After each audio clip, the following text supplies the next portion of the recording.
una cordial bienvenida a todas las personas que están asistiendo.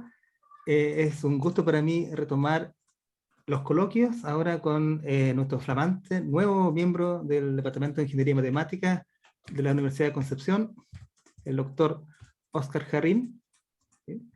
Él nos va a hablar de teoremas de tipo Liouville para las ecuaciones de Navier-Stokes estacionarias. Entonces, por favor, Oscar, te queremos escuchar.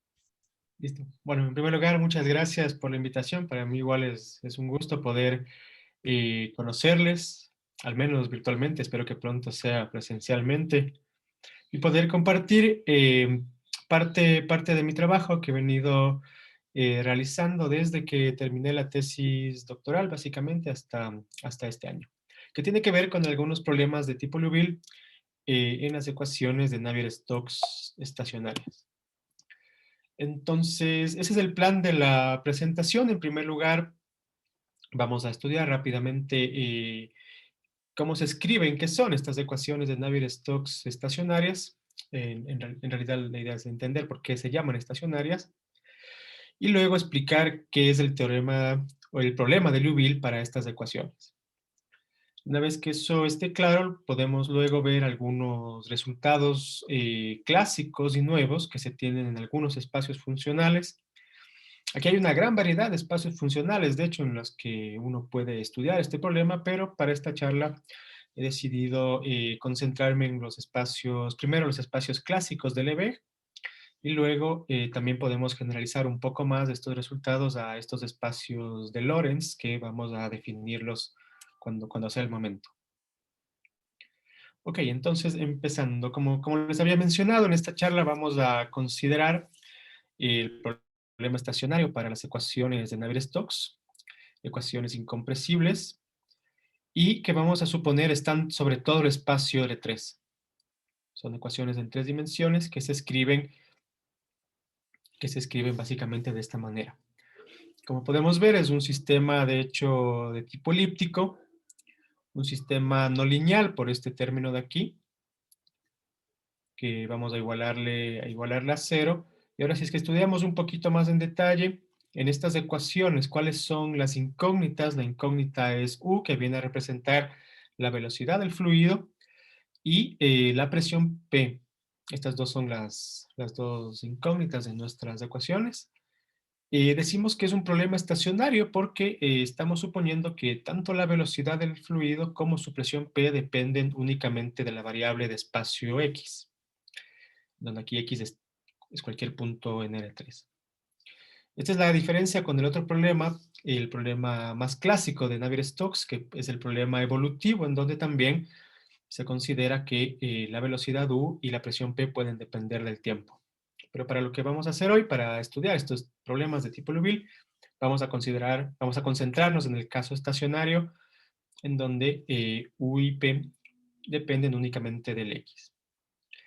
Y al inicio había mencionado, son ecuaciones incompresibles desde el punto de vista físico, quiere decir, por ejemplo, se tiene un modelo de un fluido que puede cambiar su forma, pero no su volumen, como el agua, por ejemplo. Si derramamos un vaso de agua, vemos que simplemente se deforma, pero el volumen que teníamos inicial va a estar siempre constante en el tiempo. Esa es la manera más fácil de describir la incompresibilidad desde el punto de vista físico, y que desde el punto de vista matemático se representa a través de esta ecuación de aquí, la divergencia de U igual a 0.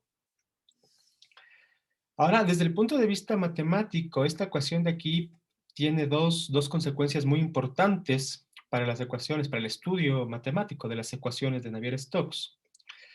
La primera de esas consecuencias es que si recordamos que estas ecuaciones tienen dos incógnitas, la U y la P, de hecho se puede mostrar que la presión P está relacionada con la velocidad U mediante esta fórmula de aquí. Aquí este término 1 sobre laplaciano lo he puesto acá, puede definirse de manera muy sencilla a través de la transformación de Fourier con la multiplicación con este símbolo de aquí.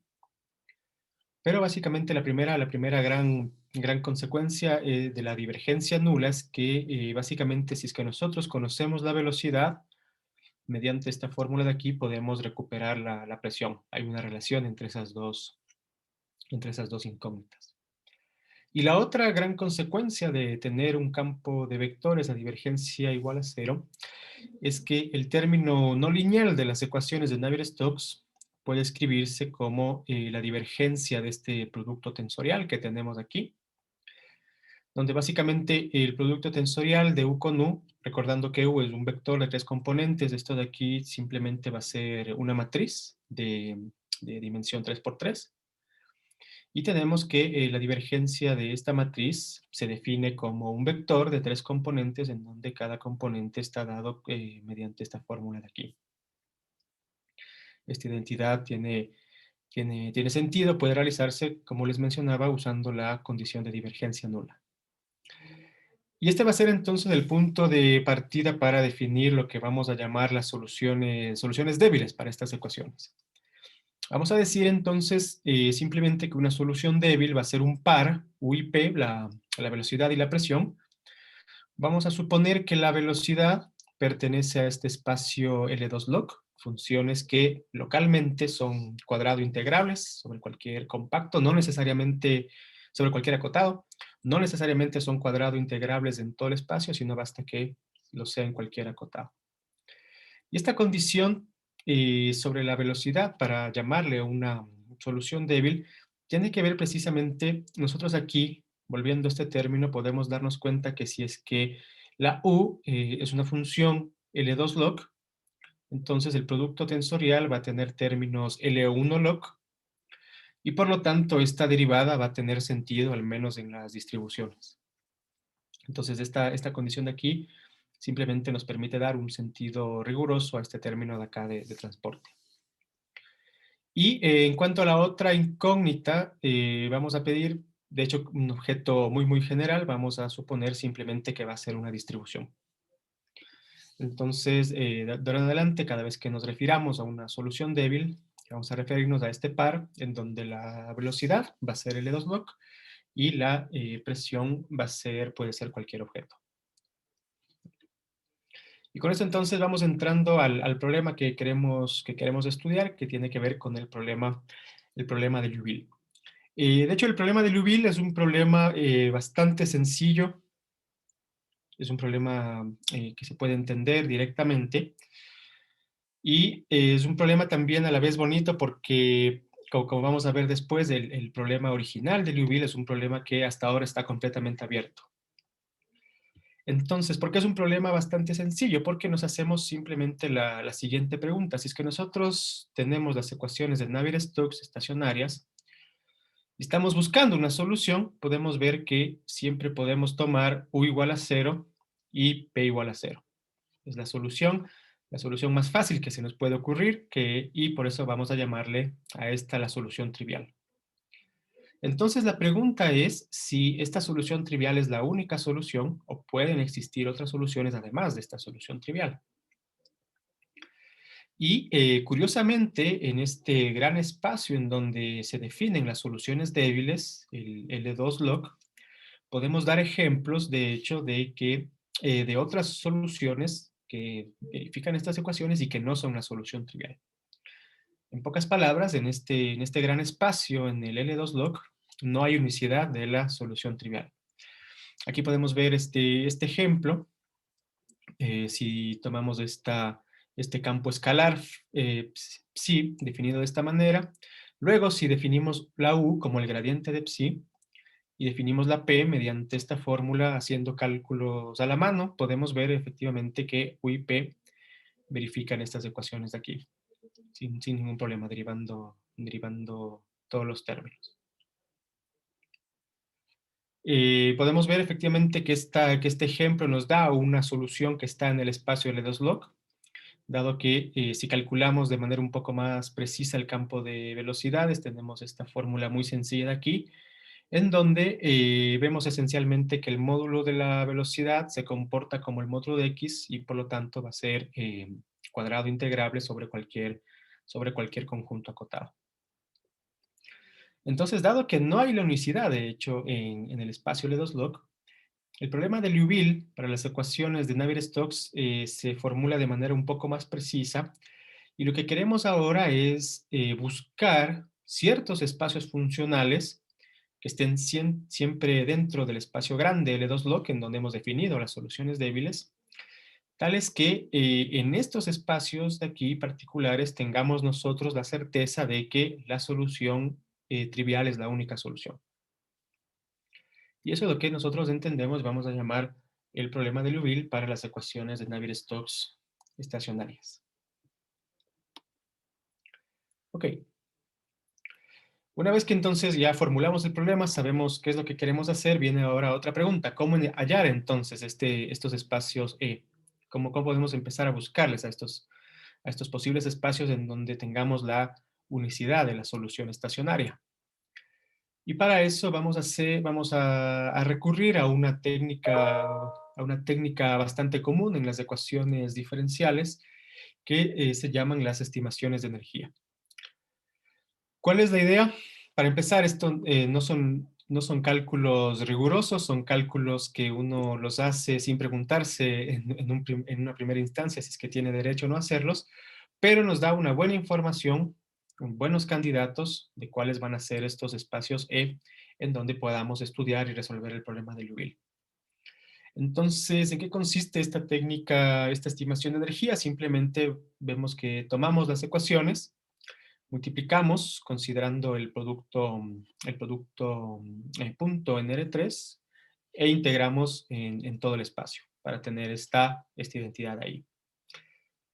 Luego, usando siempre el hecho de que la divergencia de U es igual a 0 más algunas integraciones por partes, podemos ver, en primer lugar, que este término de aquí se escribe como la norma en el espacio L2, de hecho, de este de aquí, que viene a ser una especie del gradiente de la velocidad U, que en realidad es una matriz que está definida, que le he definido por acá, en donde simplemente se están considerando todas las derivadas parciales de todas las componentes de aquí.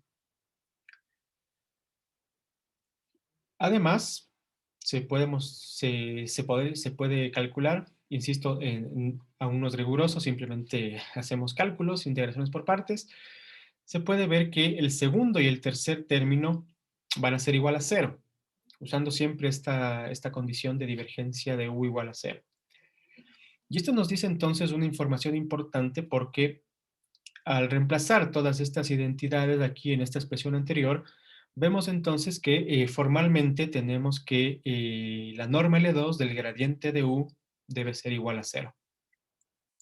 Y esto sugiere entonces que un espacio natural para mostrar, para estudiar e intentar resolver el problema de Liouville para las ecuaciones de Navier-Stokes estacionarias, entonces va a ser el espacio H1.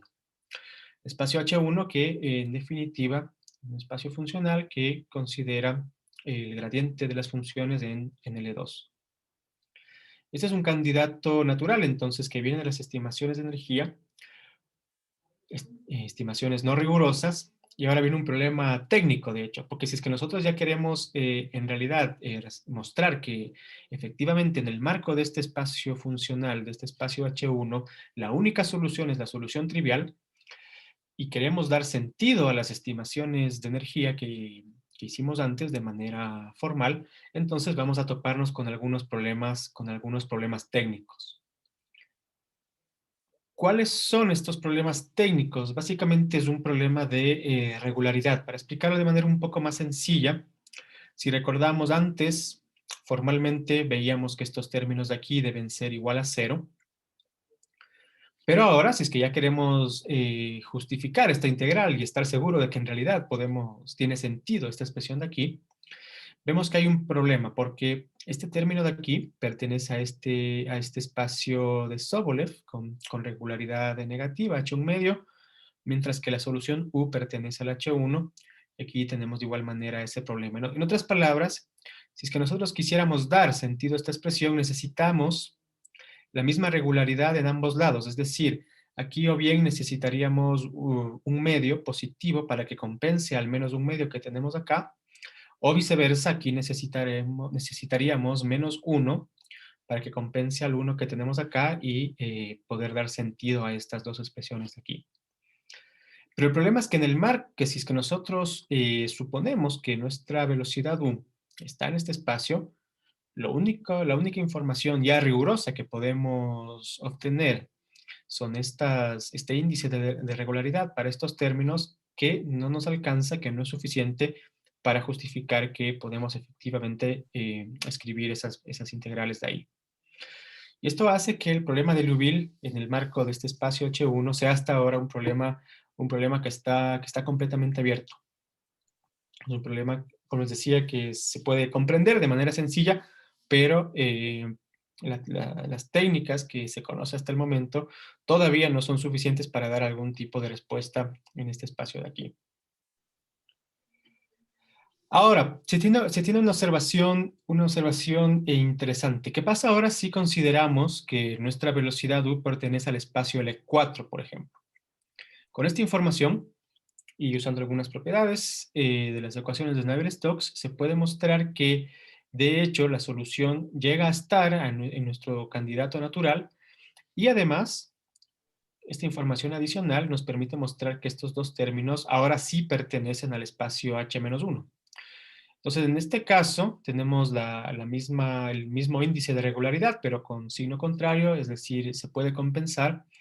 Y en este caso, entonces, con esta información, podemos mostrar que en este espacio funcional, la única solución posible va a ser la solución trivial. Entonces, esta observación de aquí abre la puerta a mirar a otros espacios funcionales, cambia un poco la perspectiva.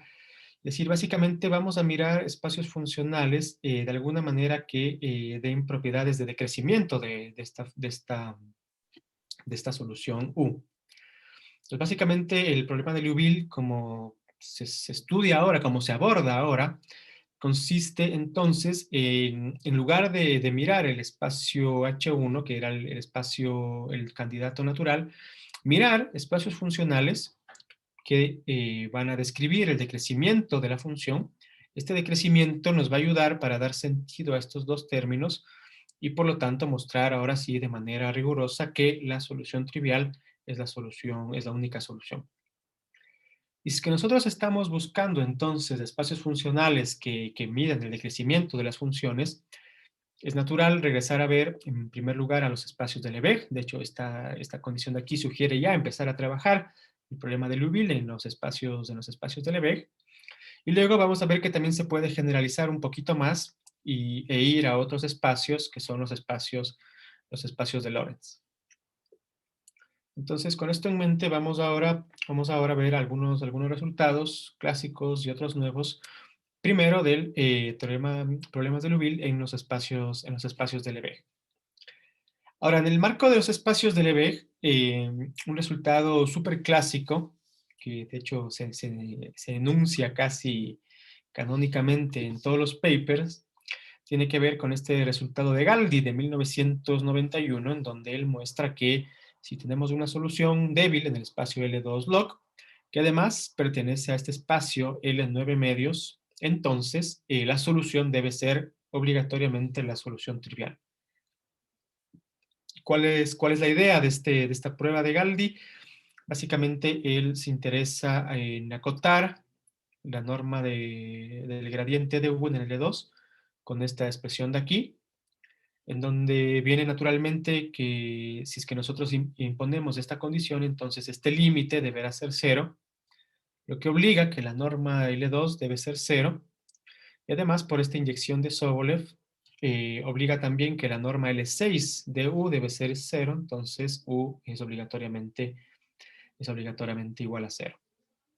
Ahora aquí no lo he puesto no he puesto demasiados cálculos para no alargarnos mucho, pero este índice de aquí aparece naturalmente dado también por las propiedades del scaling de estas ecuaciones.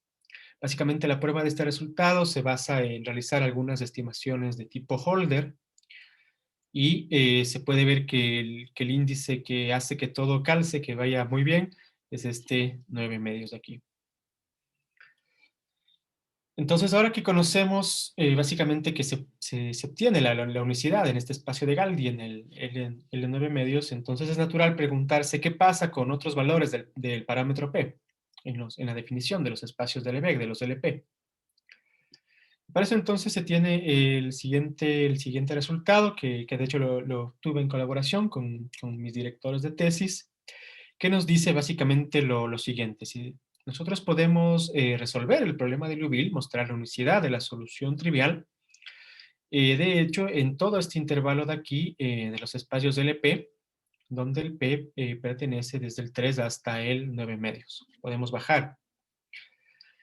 Y además, si es que nosotros queremos ir un poco más allá del 9 medios, a la derecha del 9 medios, podemos dar un resultado parcial sobre el problema de Liouville, porque aquí la hipótesis que nosotros necesitamos no solamente tiene que ver con el hecho de que la solución pertenezca al LP, sino también a este espacio que aparece aquí, que es un espacio de Bezoff. Ahora, básicamente la definición de este espacio es un poco técnica, pero lo interesante de este segundo punto es el hecho que sugiere que este parámetro 9 medios, encontrado en primer lugar por Galdi, parece ser una especie de límite en el que nosotros podemos resolver el problema de Liouville, en el sentido de que si es que estamos a la derecha del 9 medios, entonces nosotros necesitamos una información adicional para poder obtener la unicidad de la solución trivial. Bien, se tiene entonces básicamente alguna información que pasaría en el intervalo de los parámetros P, desde el 3 hasta el 6, básicamente.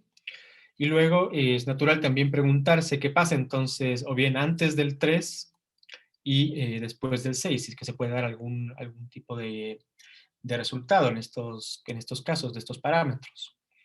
Y para eso entonces se tiene el siguiente resultado. Si consideramos ahora U una solución que vamos a pedirle ser un poquito regular, en realidad vamos a pedirle que sea C1, esto simplemente para justificar algunos cálculos.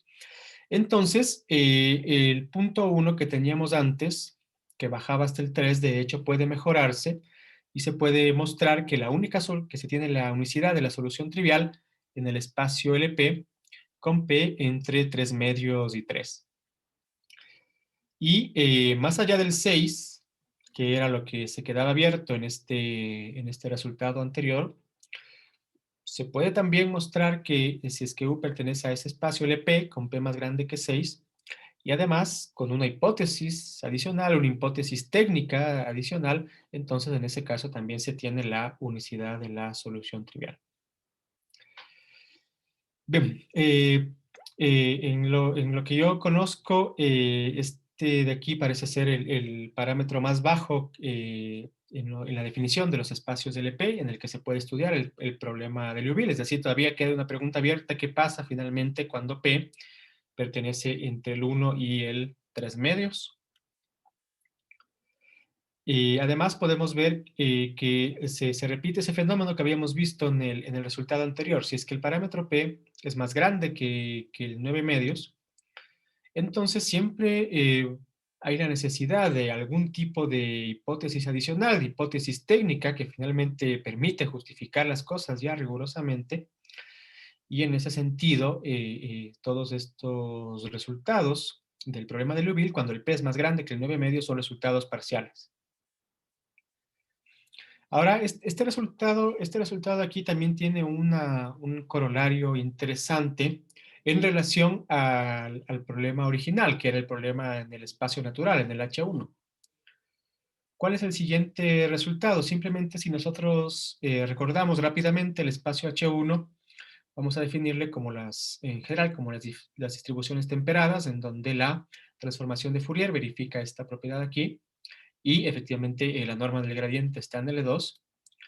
Entonces se tiene el siguiente resultado. Si es que nosotros consideramos que nuestra solución U está en el espacio H1, pero le damos un poco más de integrabilidad local a su transformación de Fourier. En la definición original debemos tener L1log, mientras que acá necesitamos LRlog, con R más grande que 6. Esta integrabilidad local, un poco más fuerte, en la transformada de Fourier, nos permite mostrar la unicidad de la solución trivial. Entonces, en este sentido, viene a ser este resultado, viene a ser una especie de aproximación al problema complejo, al problema grande que se tiene en el espacio H1, con una hipótesis, si bien es cierto, una hipótesis adicional, una hipótesis técnica, pero digamos una hipótesis que no es tan descabellada, en el sentido que en la misma definición del espacio necesitamos ya algún tipo de integrabilidad local de su transformación de Fourier, y aquí simplemente estamos aumentando un poco más eso. Bueno, eso básicamente con el problema de Liouville en los espacios de Lebesgue, y como les mencionaba también, uno puede volver a ver otros espacios un poco más técnicos o espacios mucho más técnicos. De hecho, la literatura actual que está saliendo sobre este problema considera cada vez espacios más técnicos y más generales. Pero para esta charla me pareció bonito introducir estos espacios de Lorentz. ¿Cuál es la idea entonces? Recordando lo que habíamos visto en el caso de los espacios LP, este resultado súper clásico de Galdi, de hecho se generalizó hace no mucho al marco de este espacio de Lorentz, L en 9 medios infinito. Entonces, antes de ver cómo es esta generalización, simplemente vamos a dar alguna idea de la definición de estos espacios de Lorentz.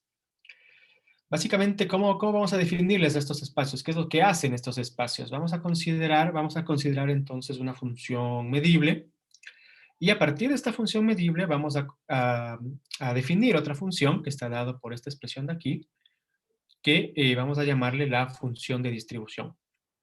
Entonces, básicamente, ¿qué es lo que estamos haciendo? Si es que vemos este gráfico, por ejemplo, tomamos un alfa 1, aquí tenemos nuestra función f en esta parte de aquí arriba, nuestra f de x. Tomamos, por ejemplo, un alfa 1. Vamos entonces a agrupar a todos los x tales que este módulo de aquí es más grande que el alfa 1. En este caso tendríamos este conjunto.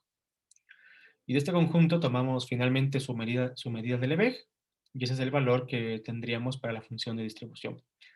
De igual manera, por ejemplo, si fijamos por acá otro alfa 2, vemos que estos serían los de x, tales que el módulo de f de x es más grande que el alfa 2. Entonces tenemos este conjunto, tomamos nuevamente la medida de Lebesgue, y de esta manera vamos definiendo esta nueva función de ahí, que le llamamos la función de distribución.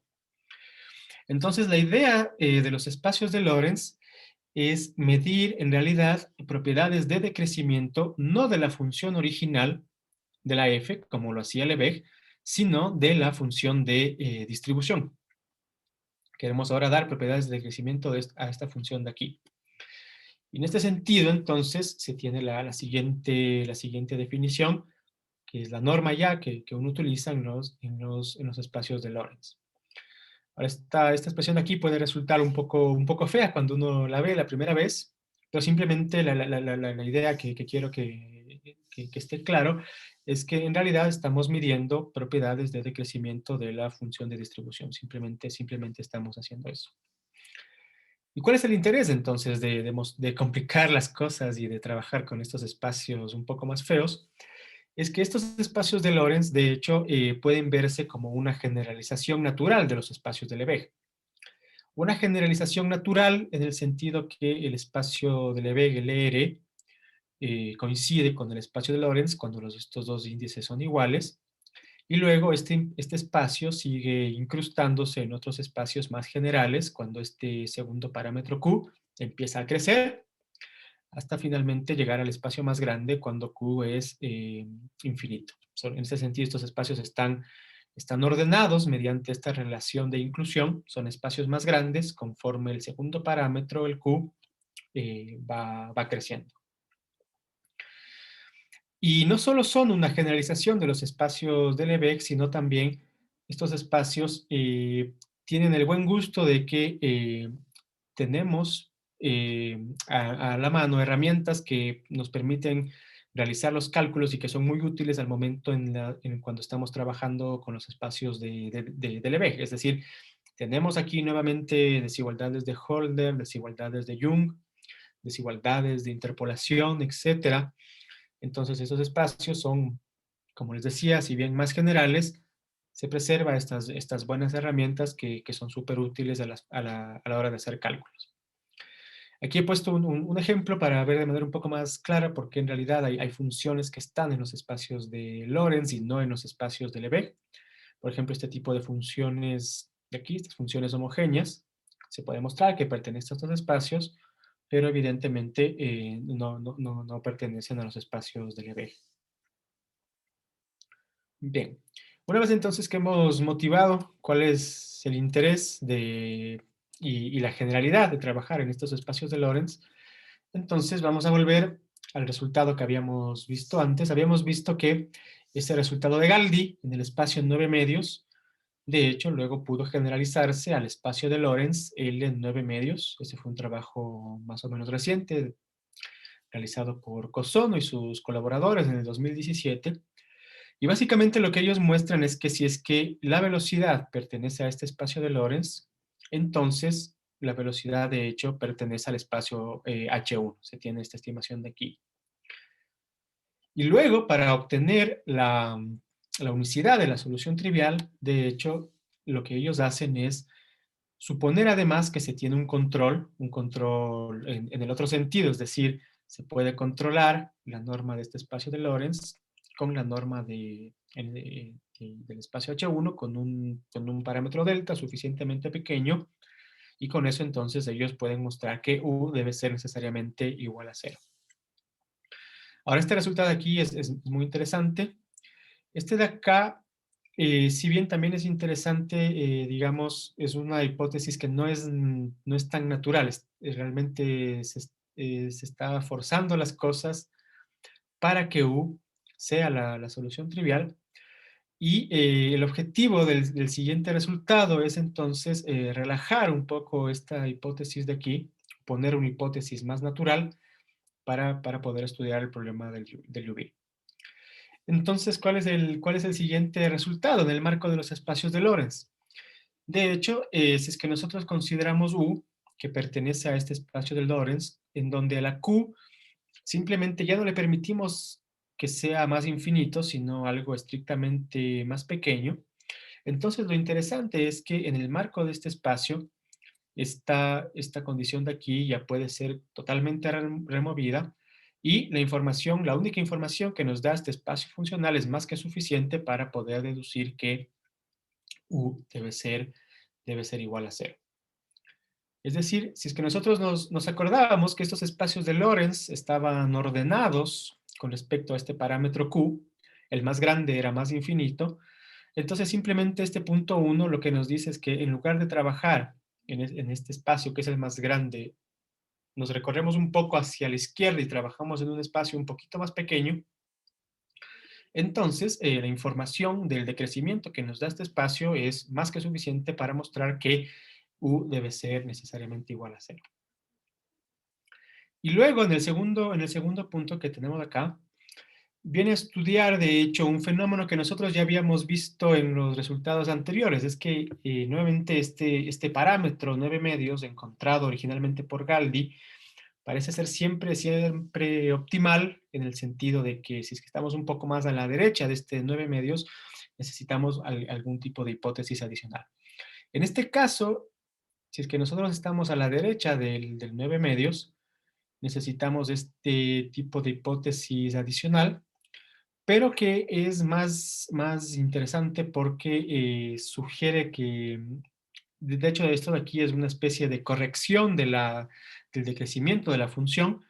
Aquí podemos darnos cuenta conforme el R es más grande, entonces esta cantidad aquí debe de crecer más rápido para que este supremo pueda ser acotado.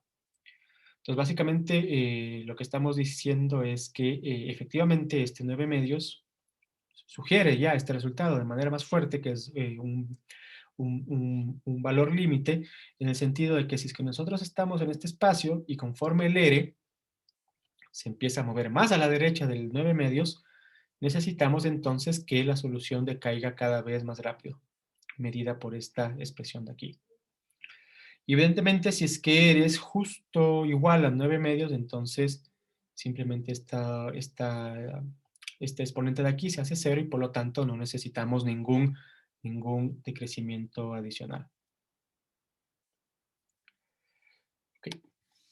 Bueno, y para ir terminando, ¿qué es lo que algunos comentarios finales? Todos estos resultados, estas problemáticas que hemos visto con respecto al teorema de Liouville en las ecuaciones de Navier-Stokes, puede ser adaptado, en algunos casos de manera sencilla, a otro sistema un poquito más complicado, que es este sistema de acá, que son las ecuaciones de la magnetohidrodinámica.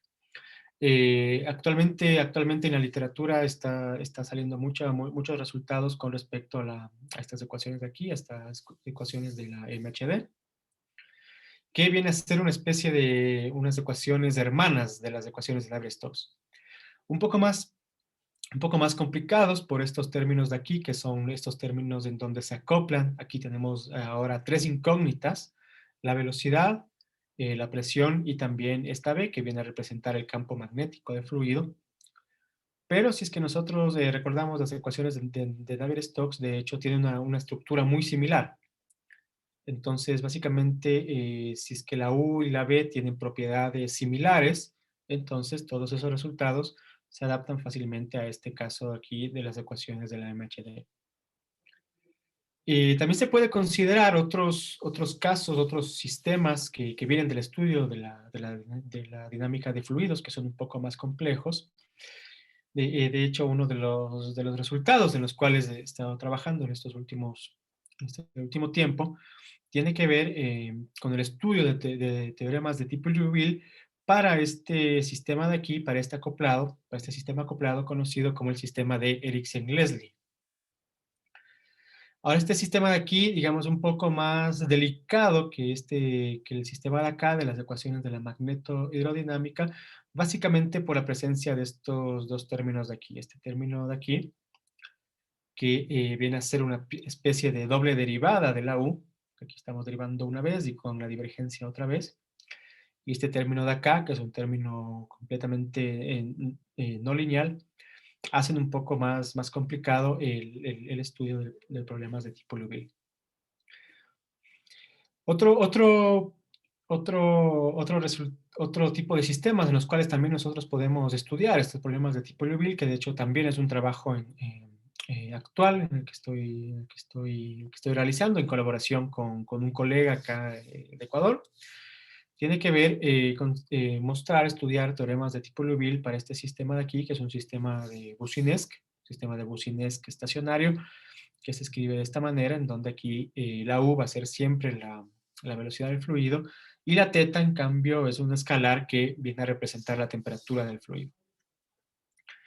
Todos estos sistemas de aquí son sistemas que vienen de la física, tienen una relevancia física importante, y también cada uno de ellos tiene su distinta complejidad. En este caso yo diría quizás es el de mayor grado de complejidad, como les mencionaba, por la presencia de estos dos términos de ahí.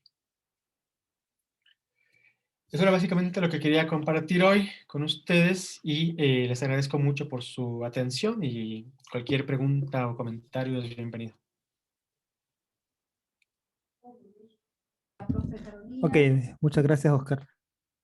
Entonces, vamos con las preguntas. Perfecto. ¿Quién tiene preguntas?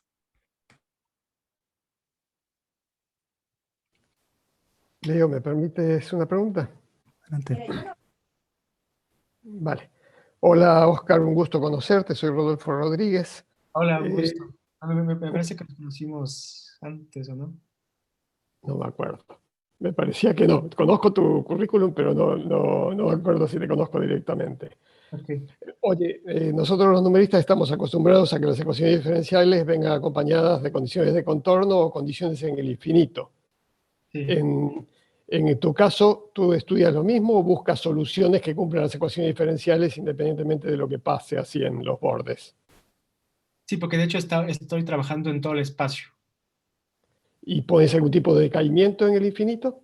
Exacto, y la idea es esa, trabajar en las ecuaciones en todo el espacio y dar condiciones de decrecimiento en el infinito que vienen precisamente caracterizados por estos espacios de aquí, los espacios de Lebesgue, los espacios de Lorentz, y acompañados también a veces cuando es necesario por este tipo de condiciones de acá.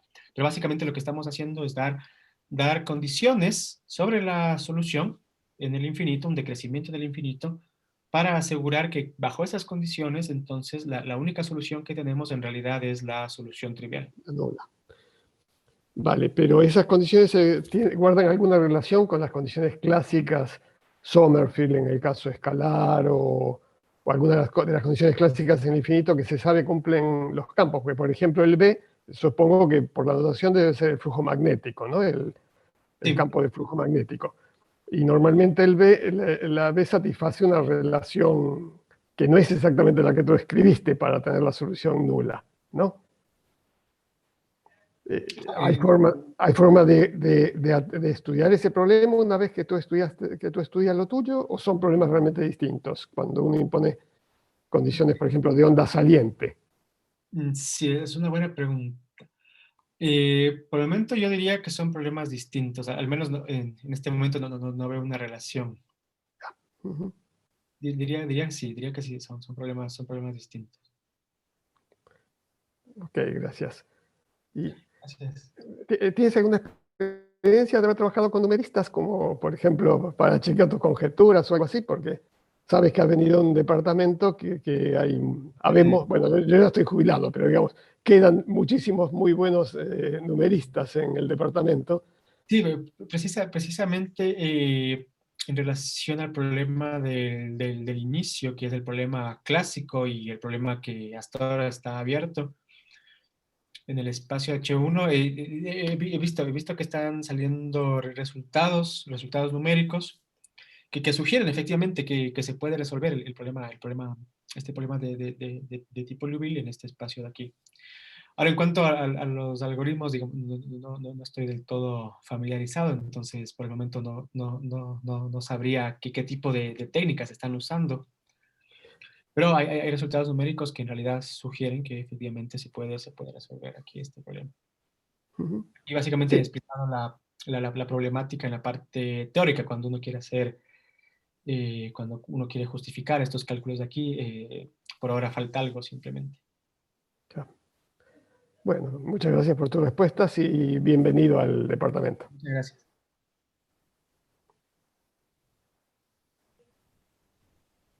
Súper. ¿Alguien más? Manuel, está con la mano levantada. Sí. Hola Oscar, un gusto, Manuel Hola. Solano por acá. Una consulta netamente de ignorancia, digamos, como decía Rodolfo, aquí va a haber varios que somos numeristas, ¿cierto? Una de las, digamos, de las tendencias actuales que hay en los métodos es obtener métodos que sean, normalmente la presión afecta la regularidad de la velocidad. Ujú. Entonces está de moda ahora en tratar de desarrollar, digamos, métodos que sean robustos respecto a la presión. Entonces, ahí, digamos, cuando buscas, digamos, cuando pides condiciones sobre la U, ahí escondida, digamos, el efecto de la presión también sobre la regularidad de la U. Sí, porque usualmente aquí se da condiciones solo sobre la U porque, digamos, uno puede mostrar que la presión, acá, que la presión P se recupera a partir de la U mediante esta fórmula de aquí. Entonces, básicamente el método es primero mostrar que U es igual a 0, y si es que U es igual a 0, obligatoriamente P es igual a 0, o lo que tenemos acá. Ujú. En esta manera de aproximarse al problema. Pero es una buena pregunta. Ahora no sé si hay, digamos, resultados que intenten dar condiciones sobre la P para a partir de eso, digamos, ganar condiciones sobre la U. También podría, me imagino, verse desde ese otro punto de vista. Gracias.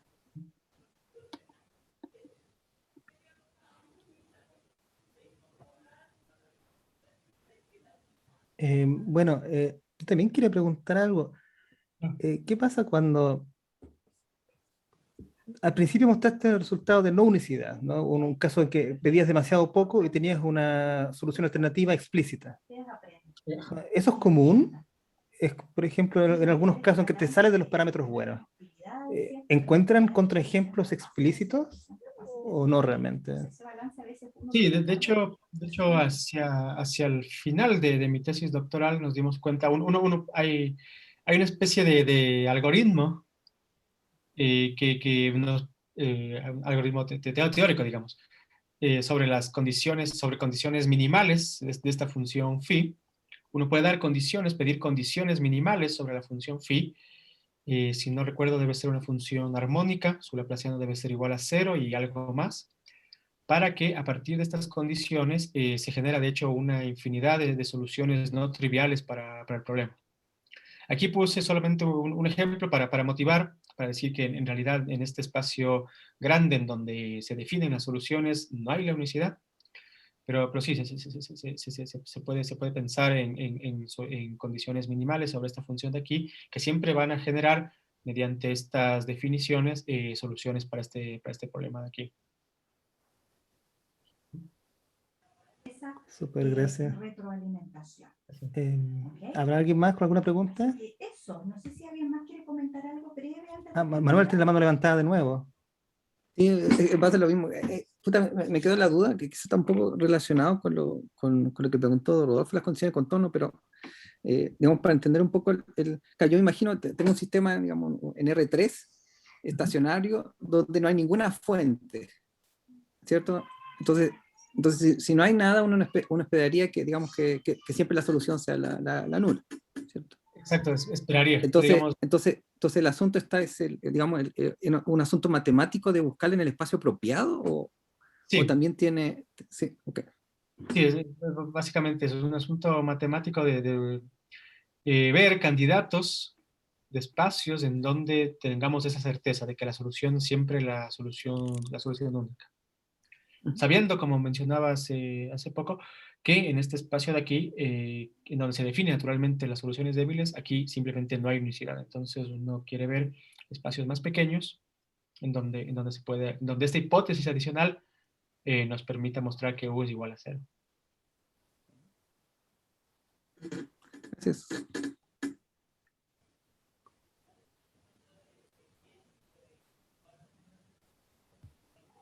Ok, bueno,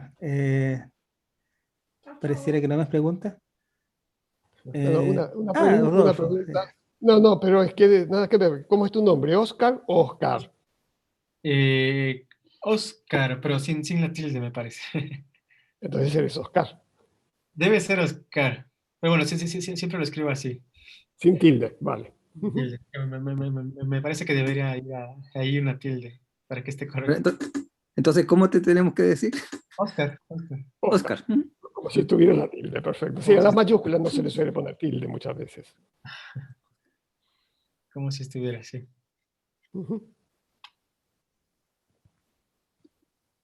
No sé si hay una pregunta más, quizás.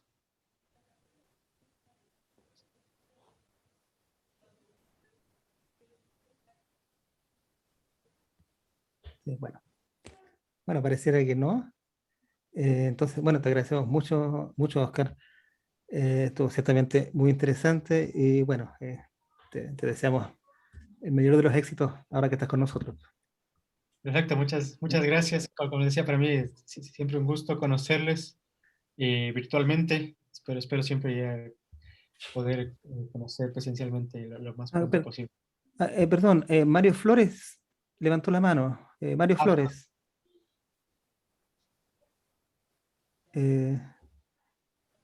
Mario Flores.